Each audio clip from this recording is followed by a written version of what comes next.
My name is Tanana Idality. I am in Dr. Philippa Gregg's class in EUN231 in the Tuesday 4 p.m. to 8 p.m. tutorial. For PECS, I was placed in a primary school situated in a high socioeconomic suburb in Brisbane. The focus class for this presentation will be a Year 2 class, which included 22 students. Among these students, the majority worked above the Year 2 level and were high achieving. Within the class, 2 students were formally diagnosed with ADHD and another student was from a non-English speaking background. These students required extra support and scaffolding throughout my time on PECS. The focus of this presentation is a unit in math, specifically in relation to the number and algebra strand within the Australian curriculum. Students' learning objectives within the unit are to find the value of missing numbers in addition and subtraction problems, and to solve number sentences and word problems. The diagnostic assessment that I use with the class is founded by the assessment method of backward design. The purpose of the diagnostic assessment is to analyse students' understanding and prior knowledge of missing add-ins and worded questions, which would then inform my teaching interventions. I used a pre-test as my diagnostic assessment as students were familiar with this approach, and I wanted to eliminate any anxiety for students as well. This specific pre-test has been adapted from a previous test used within the unit, which focused on only subtraction and addition equations. According to Macmillan, pre-tests are effective and useful as they provide teachers with data indicating students' strengths and gaps in learning.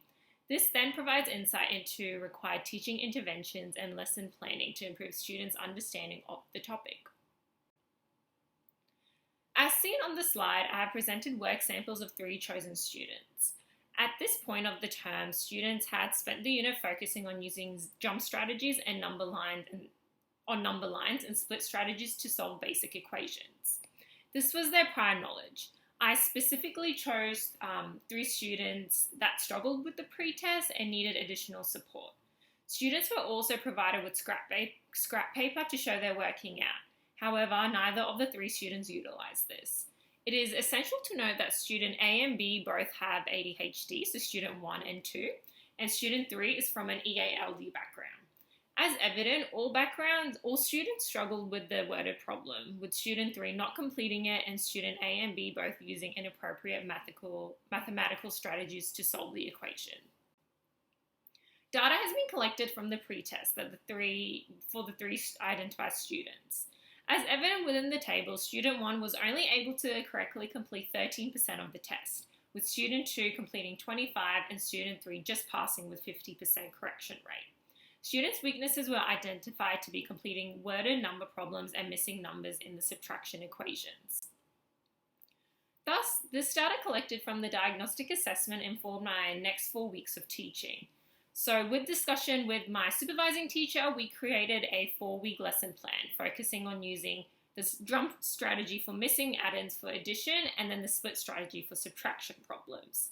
As worded number sentences were the biggest weakness identified within the data collected and the whole class, I dedicated an entire week just to teach this topic.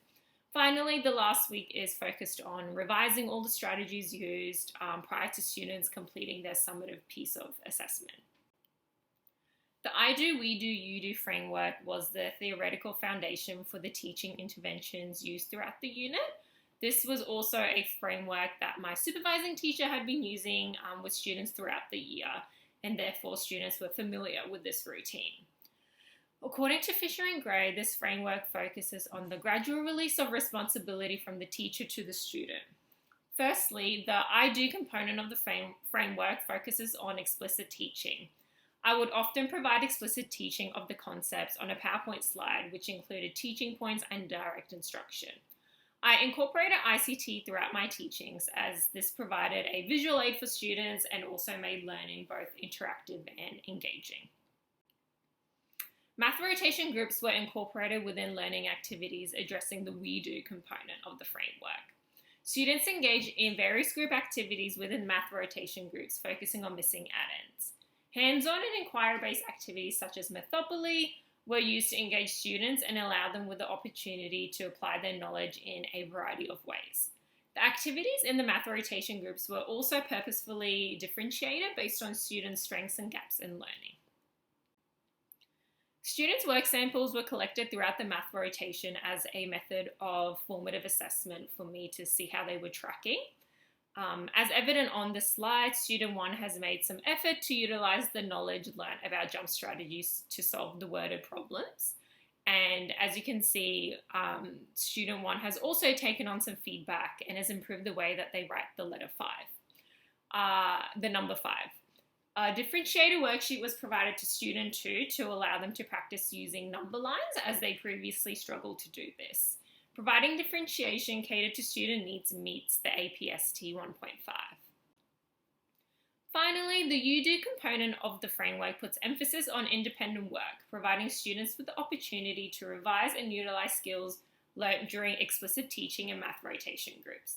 Teaching flexibility is essential, and thus students were provided with various differentiated tools to assist them, such as the use of 100 boards, number lines, and MAB blocks.